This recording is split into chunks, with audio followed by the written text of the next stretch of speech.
been a while, Penn State fans, but we're finally out of our winter hibernation.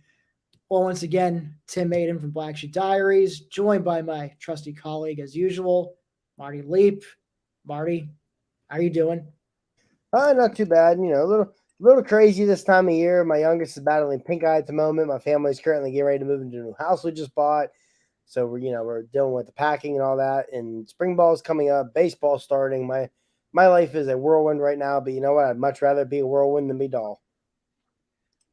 Indeed. Congrats again on new home, and wish you all the best with the move. It's something I went through back in December, so I can tell you it's a very whirlwind of a process, but nice and settled in now. And so, anyway, but we're not here to talk about real estate. We're here to talk about Penn State's spring practice and the upcoming blue and white game, which is next Saturday, April 23rd. That's 2:00 kickoff on Big Ten Network. I guess, first of all, what does it mean for Penn State to now be able to put on a normal blue and white weekend like the pre-COVID times? I mean, I think to me the biggest outcome of it, the most positive thing for Penn State, is probably from a recruiting standpoint.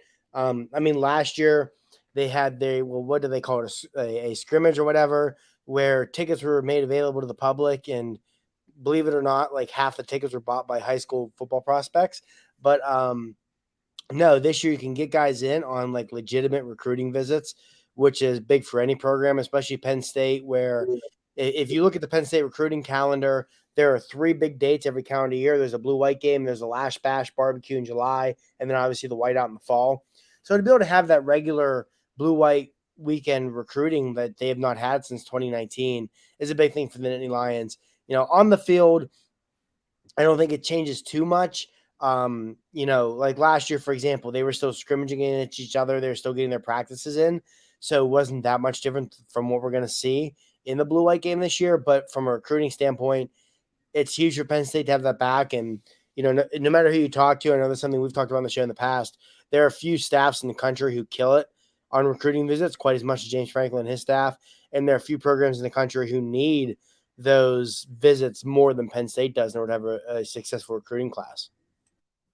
Well, I guess speaking of successful recruiting class, I know we're kind of jumping around here, but they've pulled in some big fish lately. Not for the transfer portal, landing Damian Robinson, who transferred out of Maryland after 1 year there, and it's oddly enough that's a recruitment that's come full circle now because Penn State was hard after him for the 21 class. He local to me in Montgomery County, Maryland, played at Quince Orchard High, which has churned out its share of D1 football players over the years.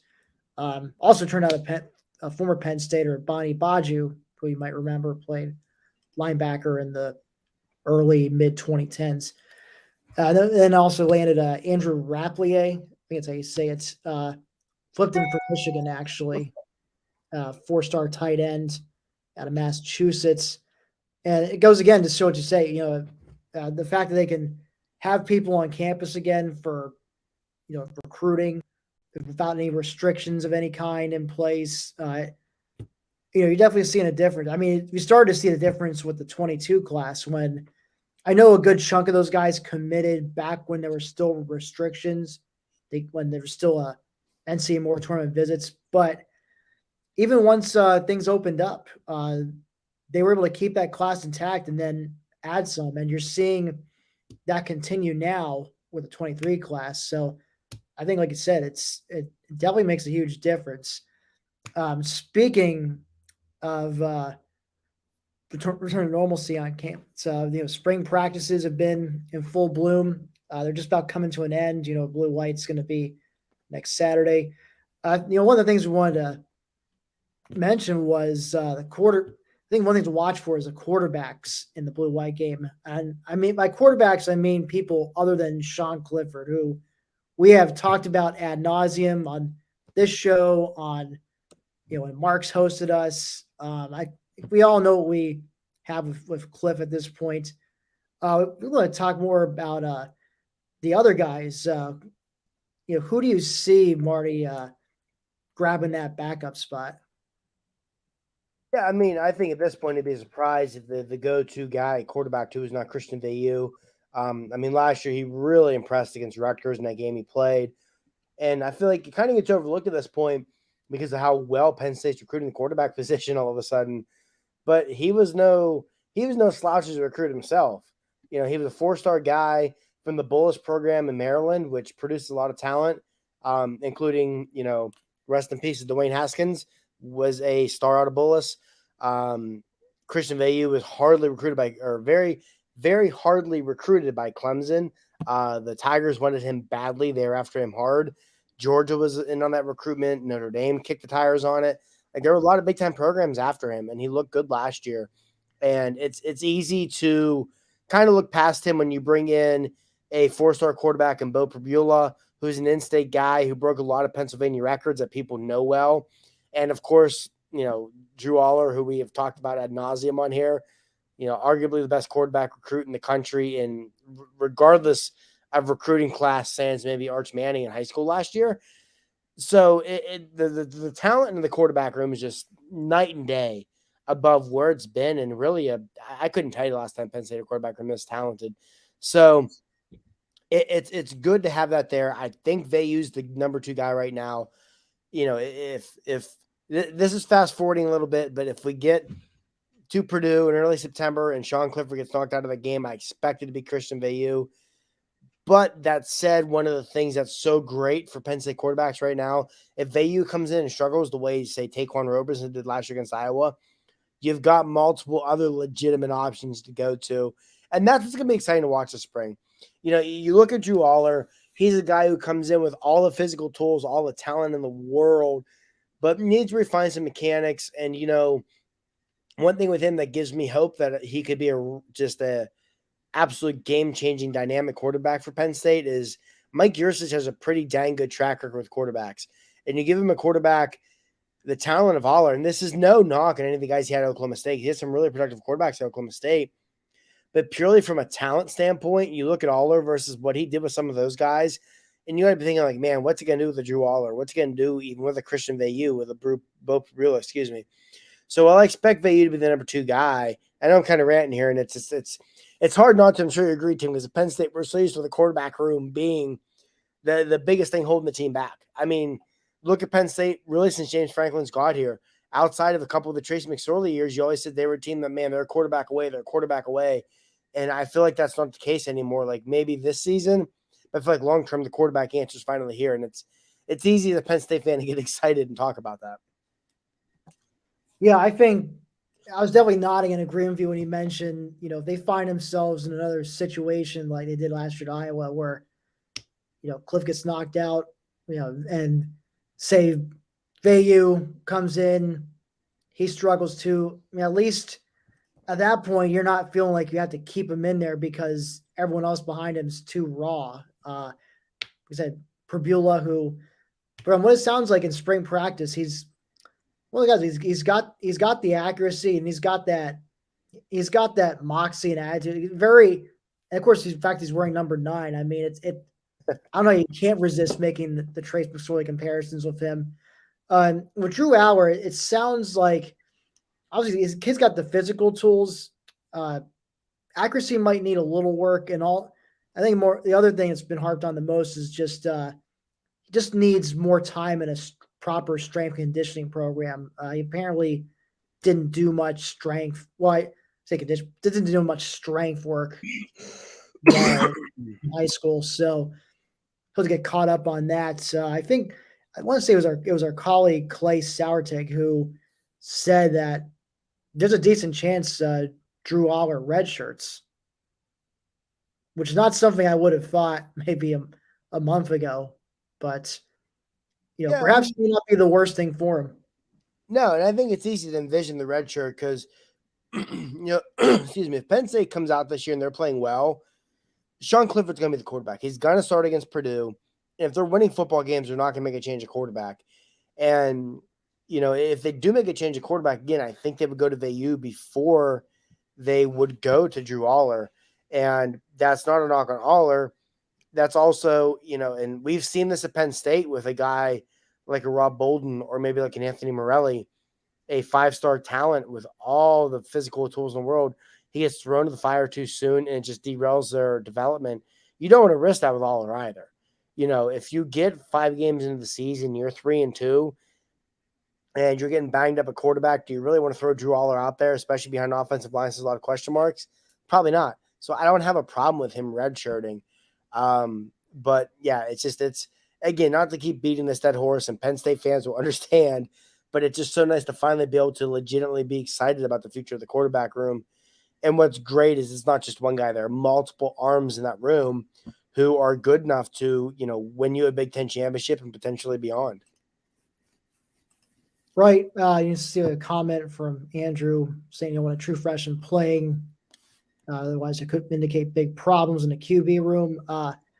Yeah, to an extent, I'd have to agree with that. I guess ideally, you wouldn't want Drew Aller being your starter during the season, unless if he really makes leaps and bounds between now and the fall. Let's say, Cliff gets hurt or he, regresses during the year and say Christian Veilleux doesn't fare much better, or he gets hurt. Now you're down to just Aller and Prbula, then maybe you give him a shot. But of course, again, that indicates some problems because now you got a couple quarterbacks who aren't cutting it. So, yeah, ideally, redshirting him is maybe the best thing. And like I said, I think looking back at what Veilleux did in the Rutgers game, especially when he was like literally the only scholarship QB available that was healthy, I should say. They tried to play Sean Clifford, but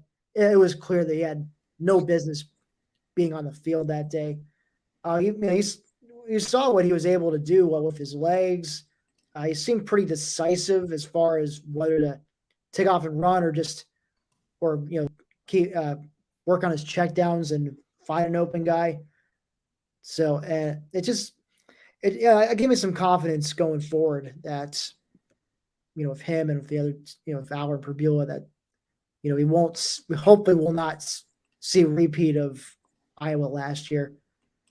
So anyway, moving on out of the quarterbacks, other early enrollees that have been making some noise. I think you got to say Nick Singleton's probably the one who's created the most noise.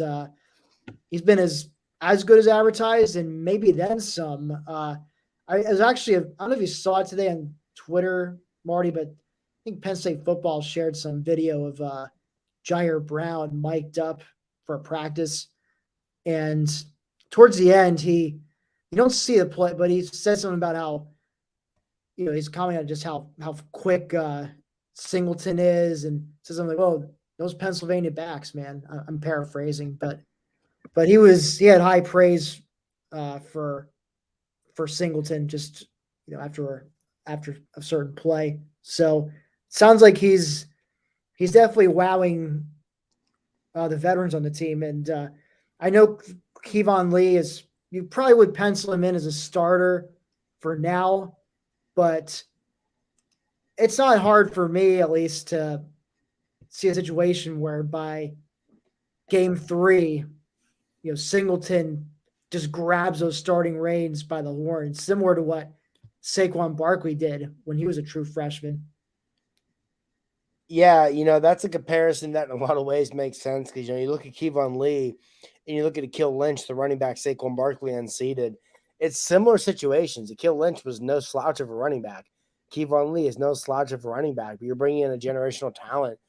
And, there have been multiple who have said, you don't want to throw the Barkley comparisons around because at Penn State, there are 2 players you never compare people to, Saquon Barkley and LeVar Arrington. But, man, it's been hard to not compare Nick Singleton to Saquon Barkley in a lot of ways. And, if Singleton comes in here and he's that good, I can't envision them going to Auburn in week 3 and Singleton not be the starter. And that's not a knock on Kjonj Lee or anyone else in that running back room. It's just if you have a running back who's that elite of a talent, you got to give him the ball. You've got to get him touches. He's going to be one of your most explosive playmakers. He's going to be one of the best all-around football players on your roster.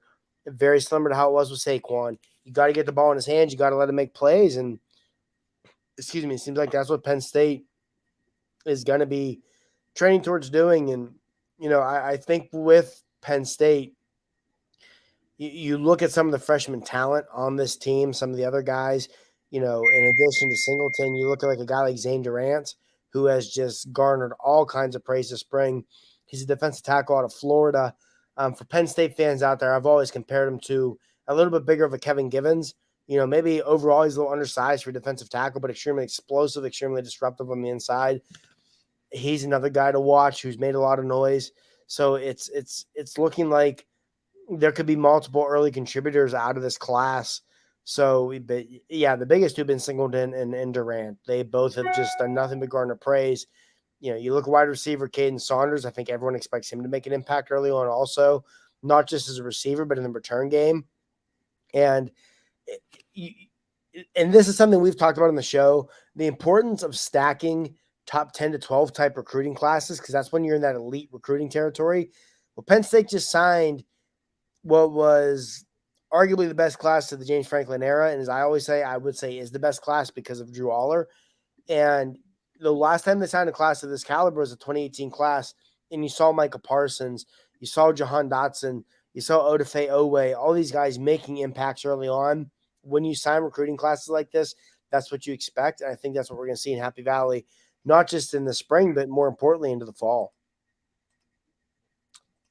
Indeed, and it's interesting. We did touch on receivers and Caden Saunders, and speaking of receivers, looks like we know Parker Washington, Kjonj Lambert Smith have two of the starting slots locked down, but I feel like it's safe to Sharpie in Mitchell Tinsley as Jahan Dotson's replacement. By all accounts, from what I've read, he's had no problems making the leap from group of five to Power 5 football.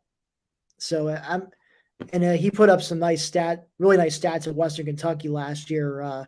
14 touchdowns, had nearly 1,500 yards receiving. So I'm definitely.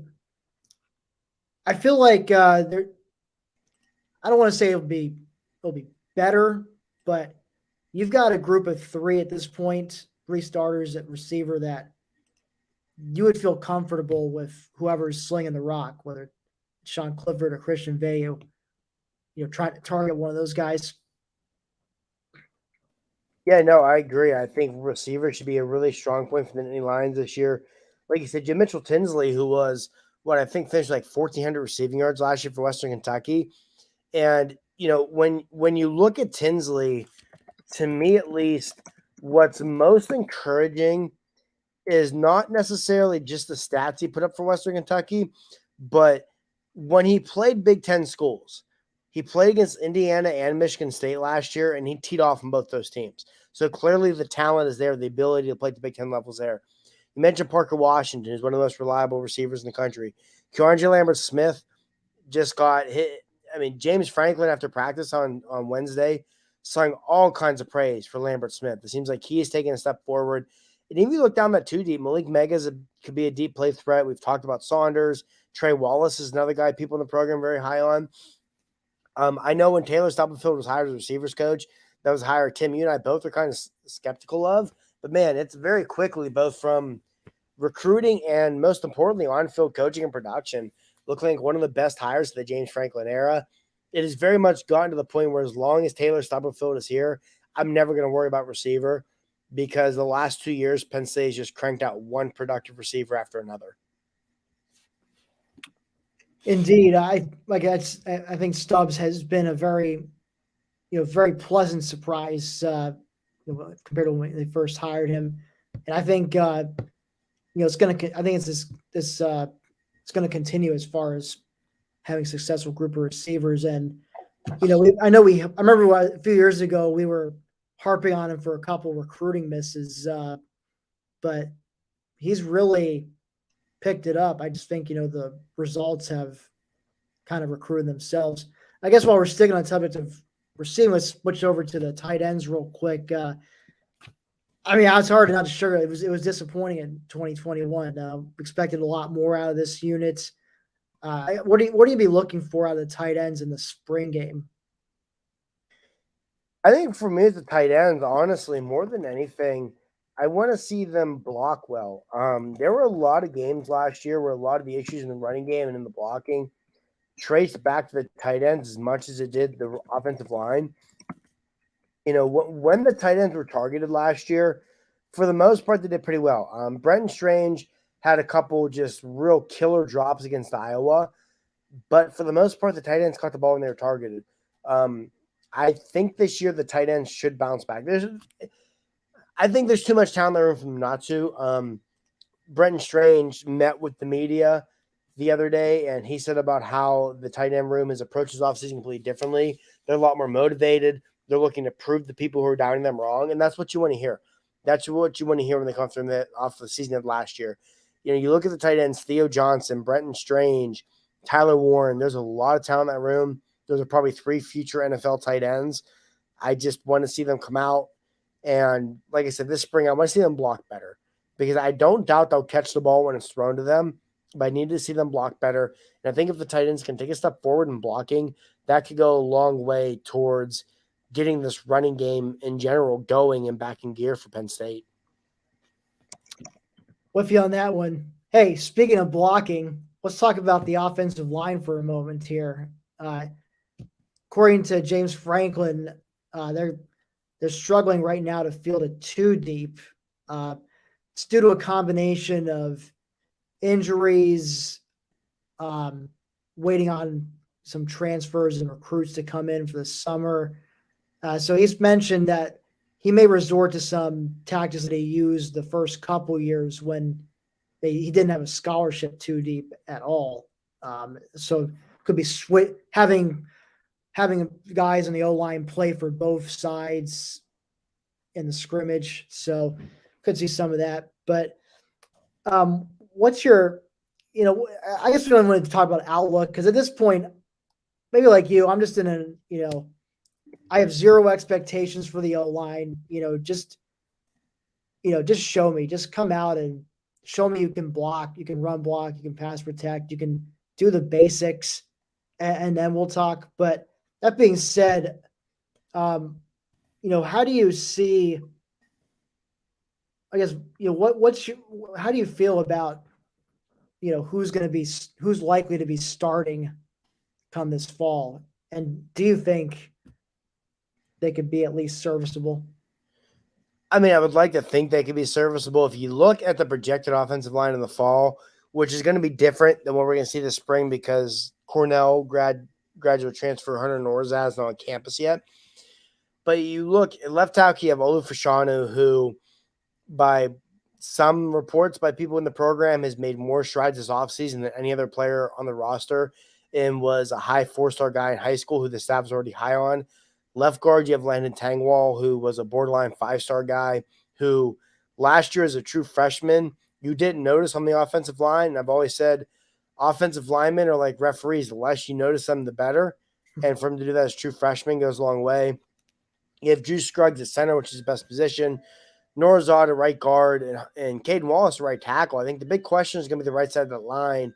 The lazy comparison, I understand it for Norzad, is going to be Derek Wilson. But to me, that's not a fair comparison because Hunter Norzad is a guy who coming out of Cornell last year, I think he was given like a 5th or 6th round draft grade in the NFL draft. And he wanted to go and play for a year at the FBS level to raise his draft value. Eric Wilson, coming out of Harvard last year had no draft grade. It's night and day. It's just not an equal comparison. And a right tackle, yes, Caden Wallace, a lot of questions there.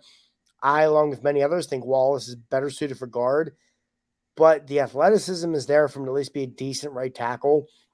And to me, I think what's most encouraging is I think there should be some more depth on the offensive line this year. Golden Achumba is a guy the staff likes a lot as an interior. Him and Nick Dawkins, both of them are taking steps forward. You get JB Nelson, who is the top JUCO offensive lineman in the country, not just on the roster, but most importantly, he's been here since January. And anyone who follows recruiting will tell you that JUCO to FBS jump, the biggest jump is the weight room. And for Nelson to get an early jump on that's big. So I think they'll have more options on the offensive line. Jimmy Chris is another guy to potentially watch.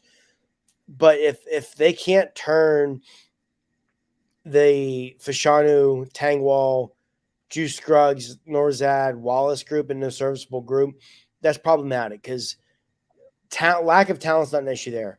Tangwall and Wallace were top 100 recruits. Juice Scruggs is a high 4-star guy that Ohio State wanted bad. Like I said, Olufashano is a 4-star guy, and Hunter Norzad is a FCS All-American who 100% would have been drafted this year had he gone pro. The talent is there. Phil Troutwine, to his credit, has really picked up in the recruiting trail this offseason. It's now time for Phil Troutwine's on-field group to pick it up. However, I will preface that by saying when the offensive line is getting whipped in the blue-white game, don't panic too much because A, Penn State's defensive line should be really dang good this season, and B, it's a scrimmage where Penn State's going to have like 6 or 7 scholarship guys dressed, and I'm sure the coaching staff, in an effort to not get anyone else hurt, is going to be giving a lot of the scholarship guys a lot of time down. Yes, and if they can just be serviceable, frankly, with Singleton in the fold, that may just be enough for him to go off. If you can just be serviceable, I feel like with a talent like him, that's enough for him to work with. I mean, work for Saquon. It's not like his O-lines were world beaters, but they were good enough, serviceable. Yeah. Done. And, that is something with Singleton, too, that I honestly think is, like, silly as it may sound, it's a legitimate point. The guy's got the burst, got the wiggle, whatever it is, to where you don't have to give him much of a hole. Because there were times last year the offensive line gave a hole and the running backs didn't hit it, didn't have the burst, acceleration, whatever it is. And like you said, Tim, Saquon played behind some really bad offensive lines. I mean, look, 2016, Penn State had a terrible offensive line and won a Big Ten championship largely because of Saquon Barkley. When you've got a back that good, you don't need a great offensive line. So I also think that it's a real possibility that Nick Singleton could hide a lot of the warts of the offensive line this fall. That'd be fine with me, whatever gets the job done. Before we get into the defense, just quick plug for our website, blackshoediaries.com. Right now we're definitely diving back into football with spring practice and blue-white game coming up. But check us out year-round. We're going to be getting into some nice off-season coverage. We had some fun off-season posts coming up for you. But also just during the winter sports months, especially the wrestling team, we've had great wrestling coverage. Hockey, been a little down, but got some good hockey writers. And basketball, who, by the way, they've also been benefiting from the transfer portal. I got a couple big-time transfers today, so it's not just a football team that's getting through. But blackshoediaries.com, Marty and I, many other great colleagues who write over there. Come check us out. We got a nice community there, comments section.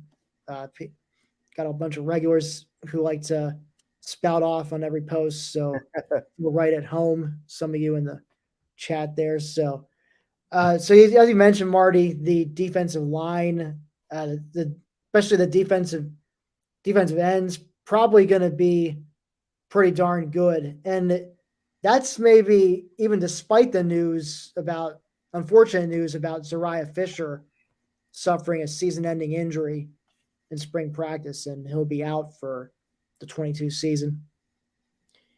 Yeah, excuse me.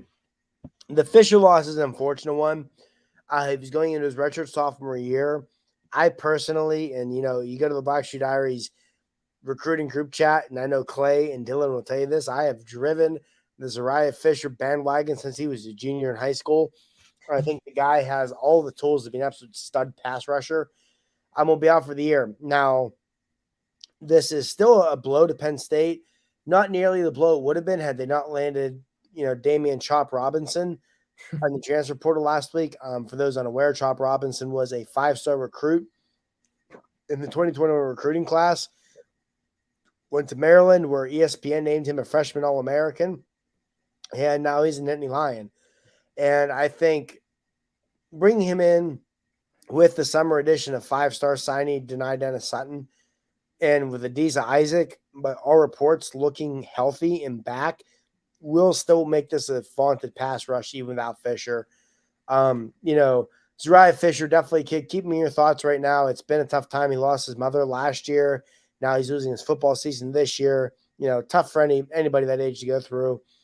So hopefully he'll bounce back. I still have no doubts that, once he's healthy, Zariah Fisher's going to be a great defensive end for the Nittany Lions. But I still think the defensive end room will be okay. You have three pretty dang good pass rushers in Isaac Robinson and Dennis Sutton. And even against the run, you're more stereotypical or prototypical, strong side defensive ends, Nick Tarburton, Smith Vilbert, potentially Vanover if you need it. There's so much talent there. And John Scott Jr., going back to his time at South Carolina, has proven to be a very good defensive line coach. He's another guy similar to Stubblefield. As long as he's here, I'm not going to worry about the defensive line. I guess that's one thing as a Penn State fan. We've been very, very lucky because going back to when LJ got here in the early 2000s, we've never really had to worry about defensive line play too much. It's been one terrific defensive line coach after another. But yeah, I think losing Fisher, it's a blow. Not nearly as big of a blow it would have been had it been last week before they had Chop Robinson. The pass rush should still be there. You can incorporate Curtis Jacobs and that also coming off the edge as a blitzer. But most importantly, you hate to see it for Fisher. Like I say, he's a great kid. He's worked hard, all kinds of talent. Has gone through some personal turmoil off the field in the last year. He hates seeing him deal with it on the field, but I have no doubts he'll just come back better than ever around this time next year. And the way we're talking about Deesa Isaac right now, who missed last season after a spring injury, probably the same way we'll be talking about Fisher this time next spring. Yeah, I sure hope so. And yes, let's also hope that Deesa Isaac stays healthy and gets a chance to truly shine this year after being denied a chance last year.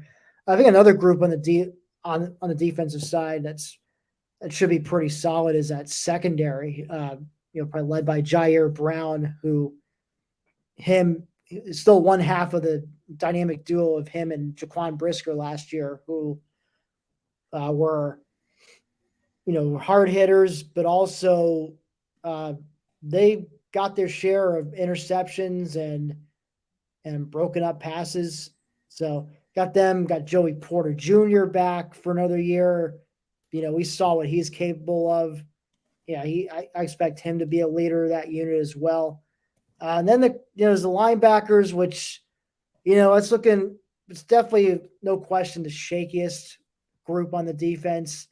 How shaky? They had to move Jonathan Sutherland from safety over to linebacker to help fill in some depth that's lacking there. They do return Curtis Jacobs, who I think by all means should be pretty solid. And then in the middle, we'll see. But Mark, what's your take on the back seven? I'm right where you said. I think this secondary should be tremendous. Jair Brown, might be as good as about any safety in the Big Ten this year. And quite honestly, Joey Porter Jr. might be as good as any cornerback in the Big Ten this year. And the cornerback room you throw in Kalen King, who, if you ask some people in the program, will tell you is the best cornerback they've signed in the James Franklin era. You throw in Daquan Hardy, who might be the best nickelback in the country. And you throw in Johnny Dixon, who was starting as a true freshman for South Carolina in 2019 and started, I think, 9 or 10 games for the Gamecocks in 2020. And, man, that's a really deep cornerback room. And then you look at safety and behind Brown, you have Keaton Ellis, who's always been a solid player, Zakee Wheatley, who's been one of the stars of the offseason for Penn State, and Jalen Reed, who's another guy the staff loves. So this secondary, yes, they lost Tyreek Castro-Fields. Yes, they lost Jaquan Brisker, who, other than Kyle Hamilton, might have been the best safety in football last year. There's still a lot of talent there. The linebacker really is my only concern about this defense, not just with what they have, but the depth. You mentioned Mike linebacker. It looks like right now Tyler Elsdon has a slight advantage over Kobe King. Two guys who are talented, but two guys completely unproven. You look at Will linebacker, Curtis Jacobs might be the best football player on this team, but if he gets hurt, it's scary. Linebacker as a whole is scary, especially Will. And Sam linebacker, you mentioned Sutherland. And yes, Sutherland's much better suited for linebacker than safety, where you've seen him throughout his entire Penn State career. But, and this is no knock on Jonathan Sutherland, who's been a great captain and a team leader as a special teams guy. But I don't think any Penn State fan out there is interested in seeing John Sutherland start games on defense. So, yeah, it's linebacker scary. I think the staff will continue to hammer the portal for linebacker. They have all off season. And, if you could bring in a linebacker or two, all of a sudden that changes. And, Manny Diaz, that's what he does outside of coach defense, being linebackers coach. But he's definitely got his work cut out for him because if linebacker is going to be scary regardless, but man, Penn State's 1 or 2 injuries away from disaster at linebacker. But then again, the last time that happened was 2016 when they had no depth and everybody got hurt and they won the Big Ten. So, you never know. I will say I think it helps that in today's college football, linebacker is not nearly as important as it was 15, 20 years ago. If you've got a good secondary and you've got a good defensive line, both of which I expect Penn State to have this season, your defense is probably going to be okay. It also really helps that they don't have Iowa or Wisconsin on the schedule this year, where you're going to need to play bully ball for 4 quarters, because I don't think Penn State could stand up and play bully ball for 4 quarters, largely because of the linebackers. Right, I was going to add Illinois too. I mean, they like to play that bull. Yeah, that's true. Whereas after last year's Illinois game, I don't want to think about them in any fashion for a while. That was that was a disgrace to football in general. Yeah, but I think you do nail it. I mean, like, they're one injury away from. I still, anytime you mention 2016, I still think of that Michigan game where it seemed like they were playing the towel boy in the second half, or just playing guys that you would never think would be seeing the field in meaningful action, just because they were forced to. And I sure as heck did not think they were going to end up having the kind of season they were having at that point. So, like you said, stranger things have happened in this case. So, but I never thought about what you're saying with today's college football. Linebacker play is not quite as important if you have a strong D line and secondary. So perhaps that theory gets tested for Penn State in 2022. We shall see. Speaking of 2022, as far as schedule goes, one big change that happened between the last time we broadcast, just 2 of us. I mean, that was right after the Outback Bowl, and now is the season opener at Purdue has been moved to Thursday night, September 1st. It was a Saturday game originally. It's going to be on Fox. Don't know what time yet, but probably, I would guess, 7:30, 8 o'clock Eastern. Gus Johnson on the call. So it'll be certainly be a more lively atmosphere than it probably otherwise would have been if they had kept it in its Saturday slots. Marty, I know we've talked about, I've said this a bunch of times, I'm repeating myself, but it'll be a tough game. Well, it won't be as daunting as it was going on the road at Wisconsin to begin last year. Still be a tough game nonetheless. And that's, even though Purdue's lost their stud receiver, David Bell, and their best pass rusher, George Karlaftis, on the D-line, they still return Aiden O'Connell, their quarterback, who's back, just like Cliff, back for his 6th year. And so, it's at home. I'm sure, I'm assuming if school's in session at Purdue, no doubt the students will be out in full force. They'll probably get a pretty good crowd, be on national TV Thursday night. It'll be a raucous atmosphere. But I don't know about you. I actually kind of like this in the sense that I'd rather have Penn State be playing this big game actually televised at night rather than maybe playing a sleepy, noon or 11 a.m. Central road game. No, I agree with that. Look how many times over the years they've played Northwestern, Indiana, whoever it may be at, noon Eastern, 11 a.m. Central, and they sleepwalk through it, and it's the 4th quarter, and you're sitting there biting your nails thinking, oh, God, are they going to survive this? And also, if you're going to play a Thursday night game, make it the first game of the year because it doesn't throw off your regular weekly schedule. So that's big too. And, I think one thing with Purdue, they're a sneaky good football team. They went 9-4 this year. Nobody talked about them. I've absolutely nobody talked about the fact Purdue is 9-4 with a bowl victory this year. But I do think it's team Penn State matches up well against, which helps. Purdue's going to look to throw some more. And as we talked about, Penn State's secondary and pass rush should both be very good this season, which helps. So I think it'll be an exciting game. I definitely think it could be a game where we see things get a little loose, start the season. If this winds up like 31-28 type of game, wouldn't surprise me. But man, I can't think of a much better way to start the college football season though than a Big Ten matchup in prime time. Gus Johnson on the call. Like I'm here for it. It's what today's what April 14th. It's 5 months away almost, or a little less than 5 months away, and I'm already jazzed up, excited for it. I can't wait. It's just I know Gus Johnson is everybody's cup of tea, but I love him, man. He's so good. You need more excitement like that in the booth. Make the game exciting. And yeah, I couldn't be more excited for Penn State to start the season than with Gus on the call, primetime game. And like I said, if you're going to get a Thursday night game, especially on the road, have it be the start of the season. And again, like you said too, those sleepy Midwestern early morning or late morning / early afternoon kickoffs have given Penn State so much trouble over the years. Anytime they don't have to deal with that, sign me up. Yeah, and I do miss Gus Johnson calling March Madness games, which unfortunately hasn't done ever since he moved to Fox over a decade ago. But yeah, well, it's interesting that you are excited now. I remember a couple months ago you were saying in the Slack channel it was the least excited you felt about an upcoming season. But what's that old phrase? Hope springs eternal. Hope springs eternal combined with them. It's the off season. You bring in an All-American guard. You bring in a receiver who's ridiculously productive. You bring in your 5-star pass rusher, and you start to feel better about this thing. But yeah, it'll be an exciting start. I do think it's a big season for Penn State ahead. I think you look at 2023 and beyond, this team should be really dang good and should be in position to be right there with Ohio State in a lot of ways. So if you can get through 2022 with 9 wins, I think that really goes a long way to re-cementing Penn State, even with Michigan's playoff berth, as second best program, in the Big Ten. So yeah, and I said this on my personal Twitter the other day. It's about a week ago.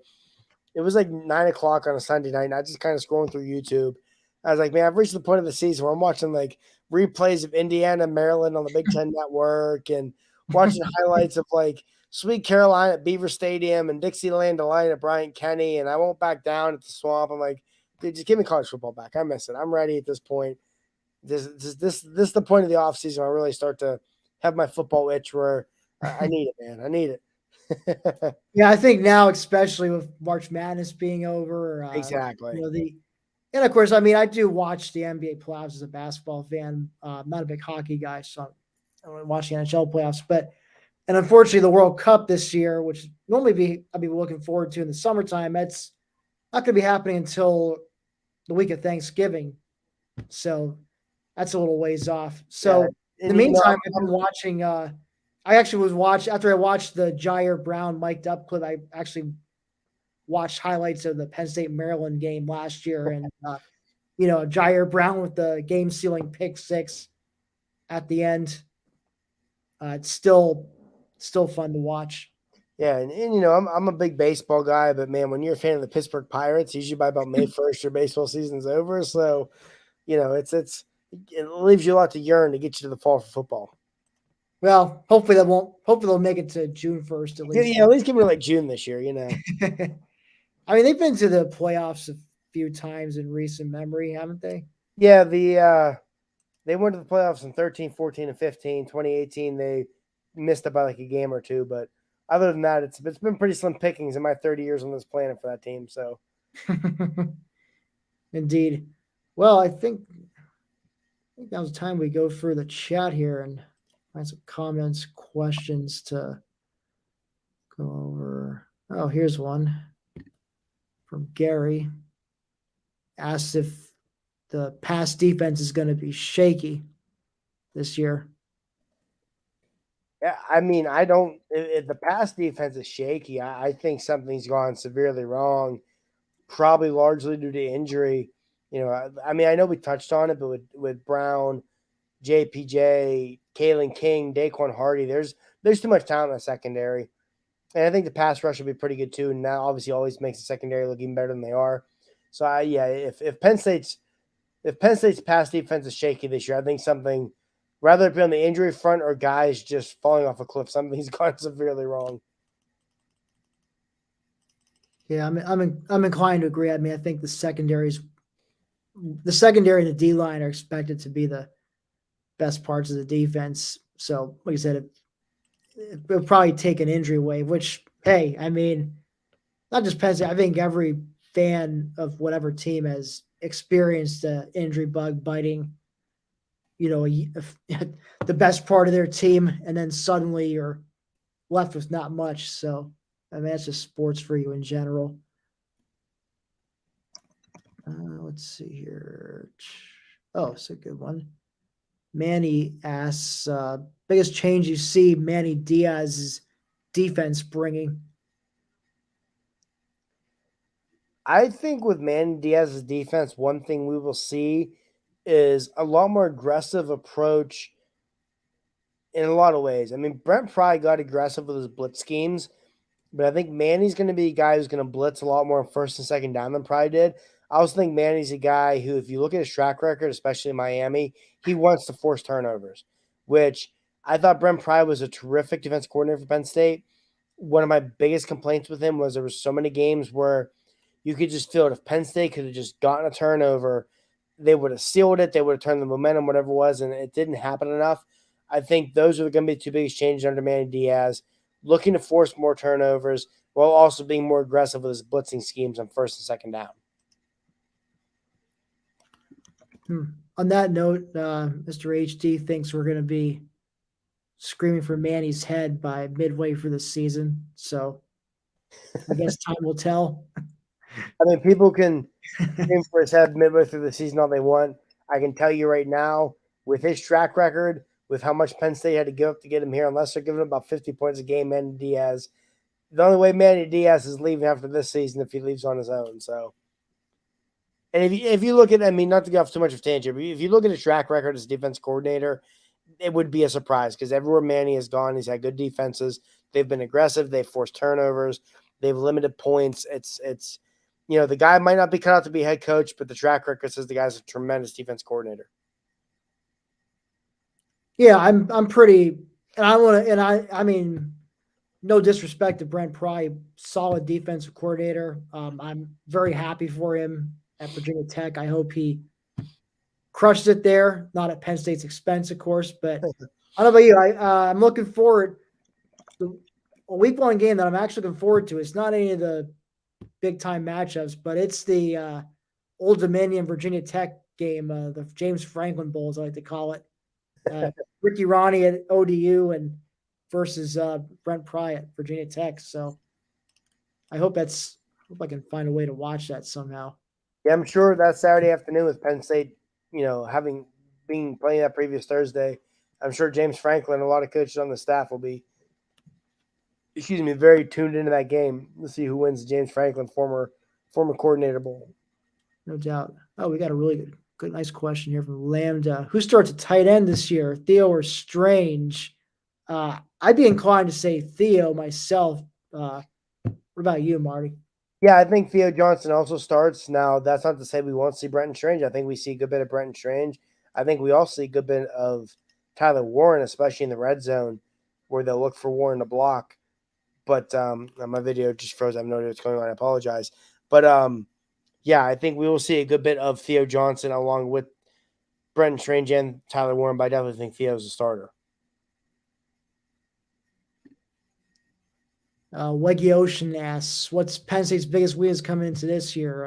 O-line again. That's one of yeah, I'd say it's neck and neck between either that or the linebackers. I'd say I'd be more inclined to say linebackers actually. Just because after Curtis Jacobs, it's not a whole lot of proven talent that's going to be thrown out there at linebacker. Certainly potential, but Curtis Jacobs is the only guy that's projected to start at linebacker that I feel comfortable with right now. Whereas the O line, you got Juice Scruggs at center, who frankly I think that's going to be an upgrade over Mike Miranda. No disrespect to Mike. I'm sure he's a good kid. And then you got Slim Wormley back. I think Landon Tangwall getting more playing time. We'll see. Maybe hopefully Caden Wallace puts it again more this year. And then you got Hunter Norzad coming in. I have expectations for this guy. I mean, maybe he won't start, but he should be a key part of the rotation. So I think there's more talent returning on the O line compared to the linebackers. So I'd be inclined to say linebacker is probably the weakest. But Marty, you may disagree with me on that one. No, I think I'm going to agree with you. I think,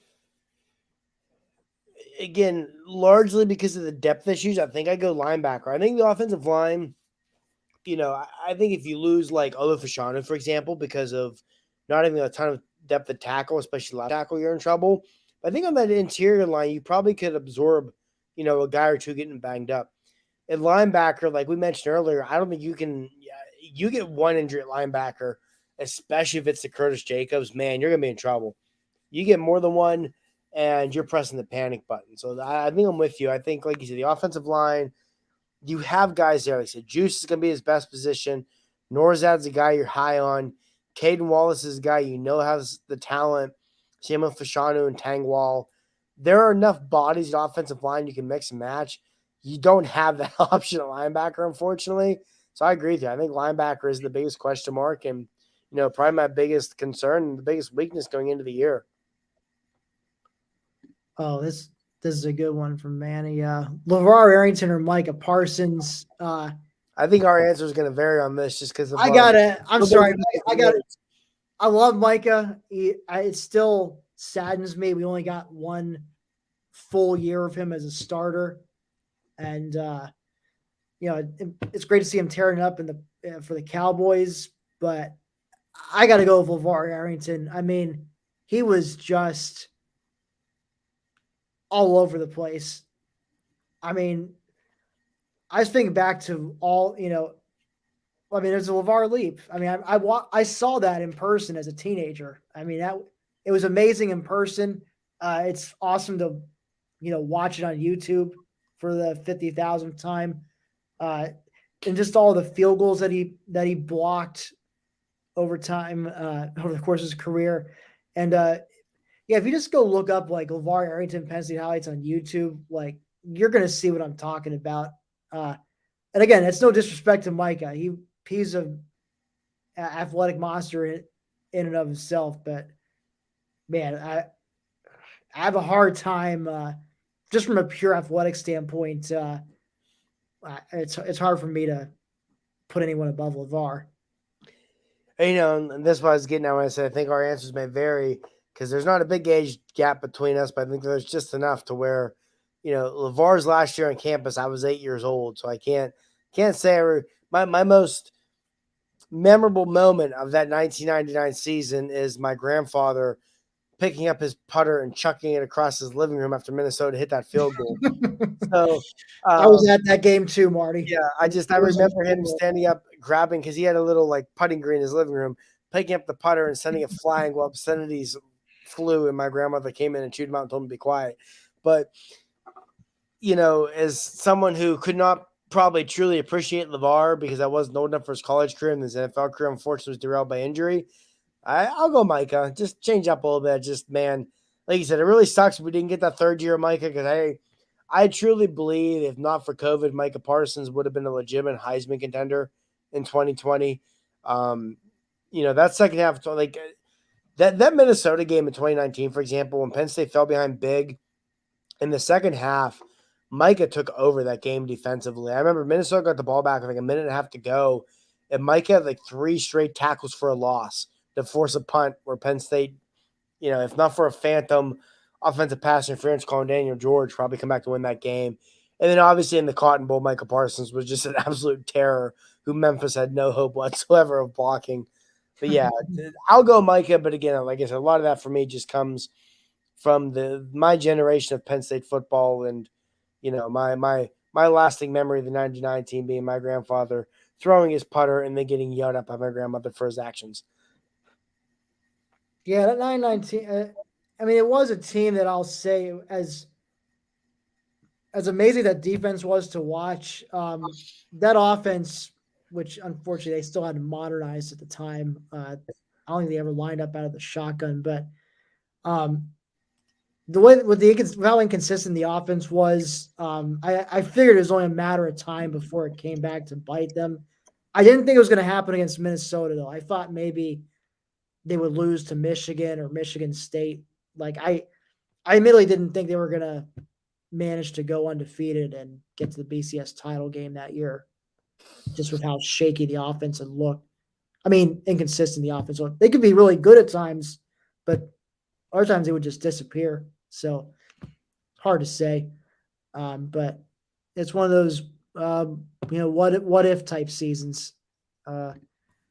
William says recruiting class is putting coaches at the center stage. They can't produce with all that talent. It'll be easy to point fingers. Yeah, it's obviously starting with this 22 class, and then they appear to be on the way to stacking that 22 class with a excellent 23 class.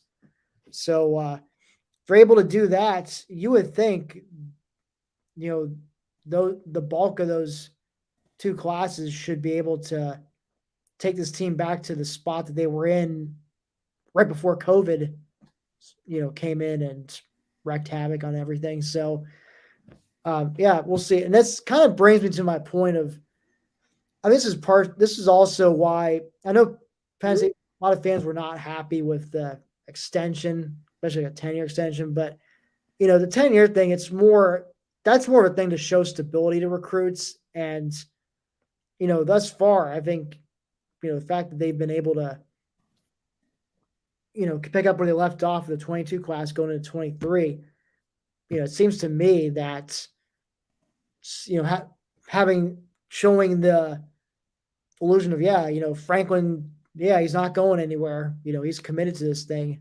I feel like that has to play some kind of role, because I'm sure, I think of course, I'm never recruited, but I would think one thing that gets used against other teams on the trail probably is, oh, well, this guy's not going to be there your entire time. He could just, bolt for another job. So to have that extension in place and to show recruits, I'm in it for the long haul, that's got to play some kind of role in it. But yeah, I do think these next, I'd say 3 years are really crunch time for the staff. I think we're going to find out whether they can get over the hump. By the hump, I mean, can they beat Ohio State again? Can they win the Big Ten and this time get into the playoff? We shall see. Yeah, I agree. I think, you mentioned the COVID thing, which I think has to be mentioned, because you look what Penn State did with their recruiting classes in 18 and 19, and their 2020 recruiting class seemed like it was going to follow suit. And then COVID hit, and guys couldn't get to campus, and everything just came unglued for them. And I do think that kind of set the program back in a way.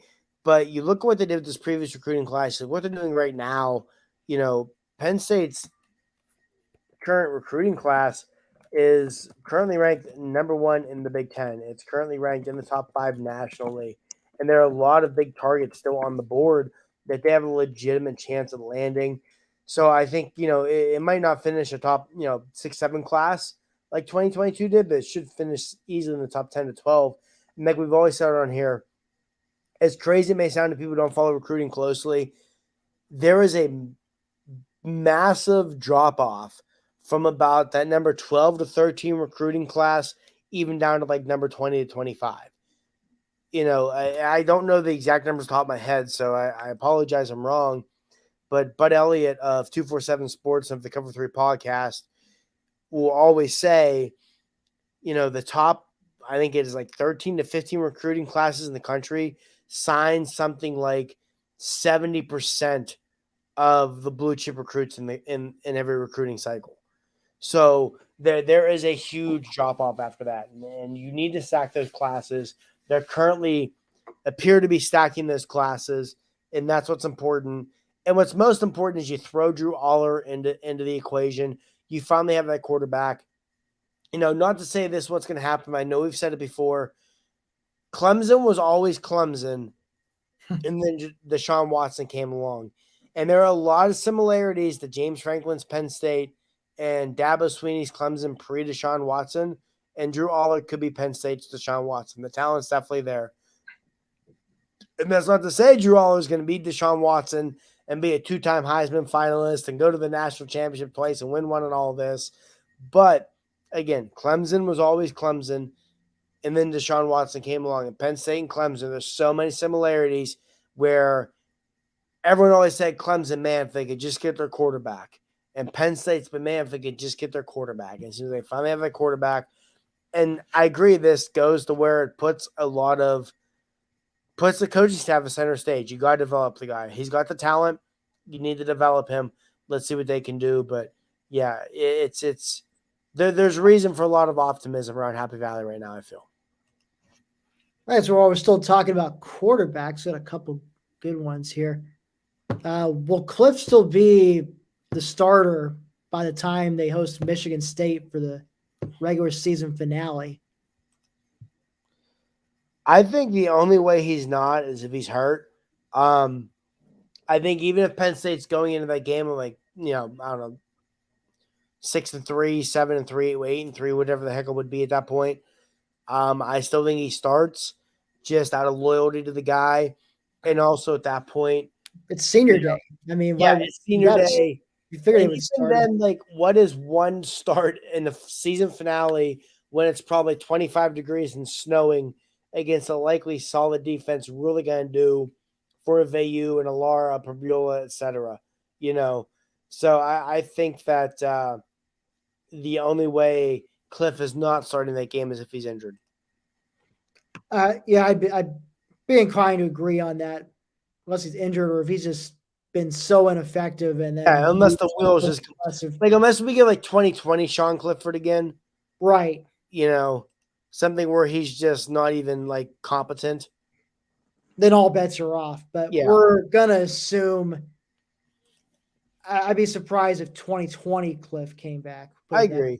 Especially with the biggest thing with me is having Mike Yurcich. We've talked about it. Yurcich has a great track record. Even last year, pre-injury, Clifford looked like a totally different quarterback. That Yurcich magic appeared to be working. And more importantly, this is the first time ever, and as a starter, he's got the same coordinator. Yep. 2 years in a row. You can't overlook that stuff. I know it may sound silly. People may say, "Oh no, if you're good enough, you're good enough." But you've got to learn the playbook. You've got to learn the system. You've got to be on the same page as your receivers and offensive line, running back. And I think that is huge for Clifford. Not just back-to-back season, the same offense coordinator, but back-to-back season with a guy who's widely recognized as one of the best offense coordinators in college football for the last, 10, 12, 15 years now. All right. Another QB question. Who do you like more in the future, Auer or Prebula? I mean, I would obviously Auer. He's I hate to use the term, but the chosen one by a lot of the fan base. So, I mean, he's definitely got the biggest upside. That being said, I would not sleep on Bo Prebula. Now, whether it's at Penn State or if it's another school, I think he's eventually gonna be a starter and a pretty damn good one too. He's a kid that Pennsylvania kid, grew up a Penn State fan. So I guess the one thing is if Drew Auer beats him out for the starting job in 2023 or whatever, does a kid like him who grew up, basically been Penn State fan his whole life, living the dream, has a scholarship to play quarterback at Penn State, does that outweigh the whole, well, if I hit the portal and then go, some other Power 5 program that desperately needs a quarterback like myself where I can play right away, does he do that? Or does he maybe stick it out, wait it out until Auer, goes pro after 3 years and then, like 2025, it's Bo Pribula's job. That's going to be an interesting dynamic to see play out over the next few years. No, I agree. And this is something I wrote about on Black Shoe Diaries when we talked about this recruiting classes. The dream scenario for Penn State is after 2024, Drew Aller leaves the program as a, potentially first quarterback off the board in the NFL draft, or worse, a first-round pick. And Bo Pribula is still here, ready to supplant him. And I'd like to think with, like you said, Pribula growing up a Pennsylvania kid, a Penn State fan, he'd be willing to stick around. He's still looking at in that scenario 2 years as the starting quarterback. And in today's college football, who knows? But I would like to think with him being the local kid, being a lifelong Penn State fan, he would stick it out and be willing to supplant Aller at that point.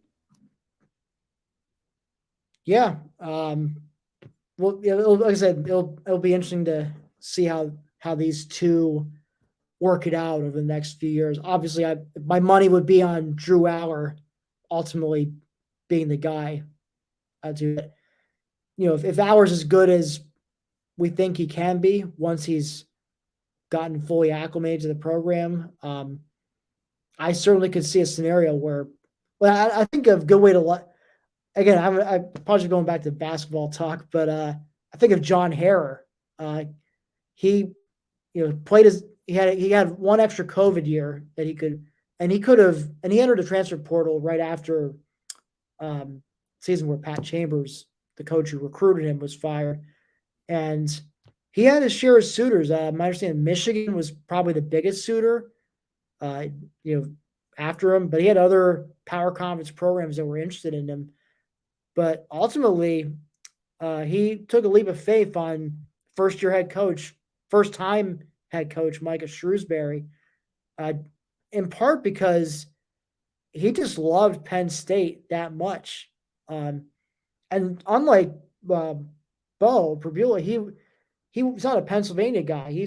I believe he's from like New York State. I'll have to look it up, but he was originally going to go play football at West Point actually before he veered off and decided actually I want to play basketball.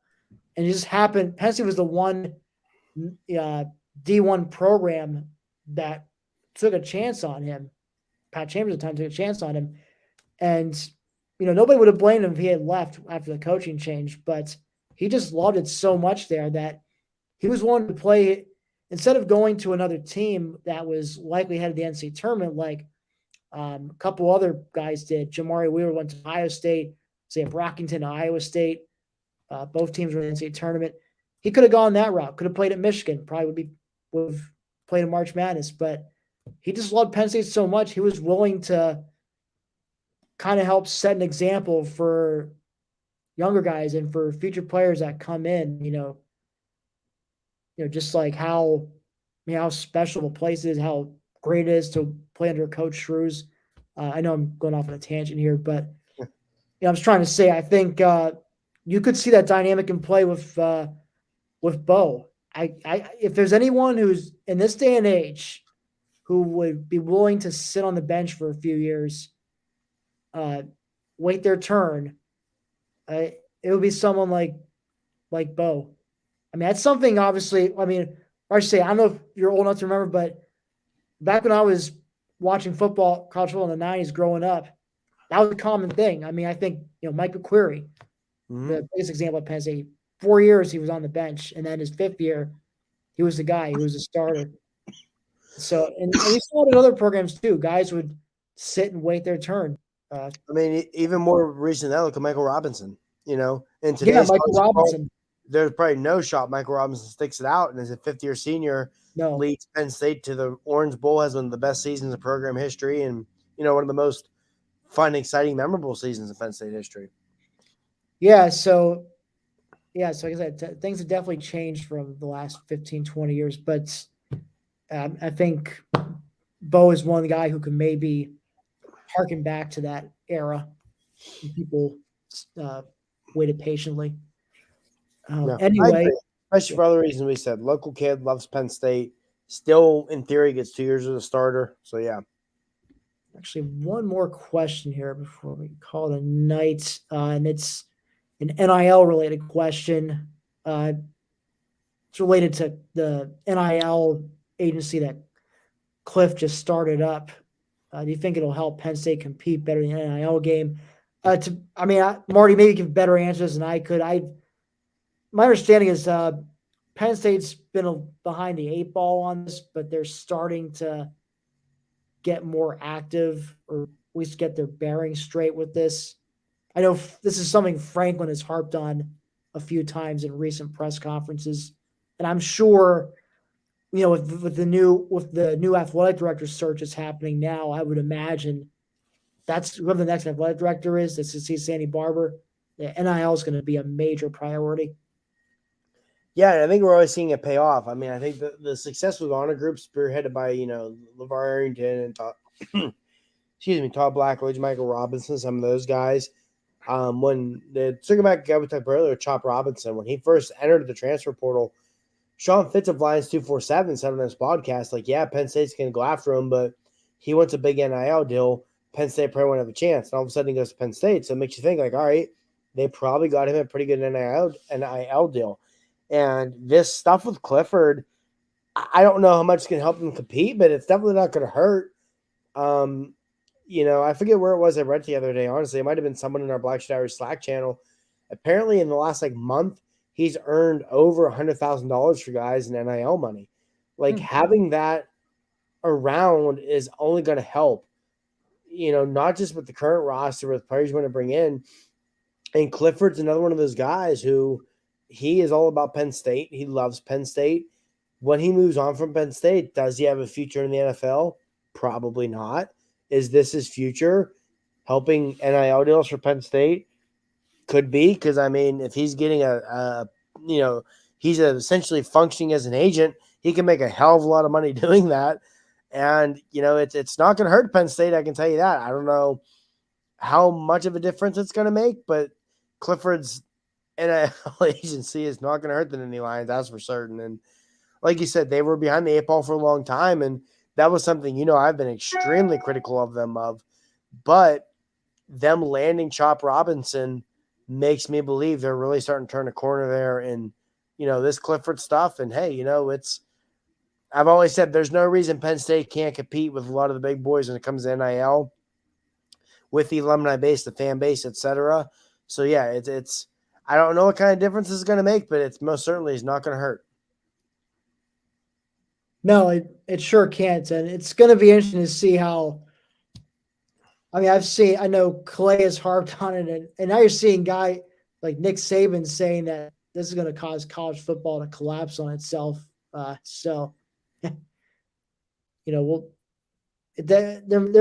may eventually see some regulations, some kind of limitations put on this, because I forgot what school it was, Tennessee or Texas A&M. They brought on a quarterback recruit of an $8 million. It was Tennessee, yeah. Tennessee, yeah, something insane like that. But I think my favorite part of the NIL era so far was the guy who caught the game-winning 2-point conversion against Texas last year for Kansas. Yeah. Like right after that, he did a commercial for a local Applebee's, it's like a 2-for-1 deal. That it ends with like, I always go for two, and just corny, just a really corny commercial, but some of that would not have been possible pre-NIL. So, and even just simple things like that. Like I live about 60 miles southeast of Pittsburgh, so I listen to Pittsburgh sports talk a lot. And this past fall, Kenny Pickett was able to go on the radio once a week and get paid for just little things like that in the past are never possible with NIL, make a huge difference. And then there was no reason for it never to be accessible for these guys. I've always said college football is a $1 billion industry built on the back of these players. And I understand why it would potentially rub some people the wrong way, but the episode of South Park where they associate college, the student athletes, as Eric Cartman would say, to slavery. They're not far. They weren't far off for a long time. So, these kids deserve to be paid. Excuse me. College football is a $1 billion industry. College basketball is not far behind it. It's just good to see these kids finally getting compensated appropriately for the amount of money they're earning for these universities. Certainly put. I think we'll end it there. Been a nice marathon session. Thanks to everyone participating in the chat who threw out questions, comments for us. Hope you, and it looks like a lot of you actually are not Penn State folks, but just trying to learn more about what to expect from Penn State this season. So we appreciate you guys tuning in. Once again, blackshadarius.com. So we can catch Marty and I's posts, and as well as our other tremendous colleagues who work there. Also, if you haven't already, if you like what you've seen tonight, please go to our channel, the Penn State channel and the Big Ten channel. Hit like and subscribe if you haven't already. But once again, Tim Maiden, Marty Leap, here on the Voice of College Football, Mark Rogers TV. Looking forward to the spring game next weekend. And we'll, as far as when we'll be back on with the show, if there's any major breaking news that's big enough to warrant doing something like this in the off season, we'll be back at it again. Otherwise, we'll probably be back sometime in August, doing our own little preview of the season at that point. And then, of course, starting September with the Purdue game and every other game after that, catch us with our live post-game reaction shortly after the game, just like we did last season. I think we both had a fun time. Hope you guys did too. Looking forward to more of that. Anyway, I don't know where I'm going with this, but we're going to call it a night now. So thanks for tuning in, and we will catch you guys soon.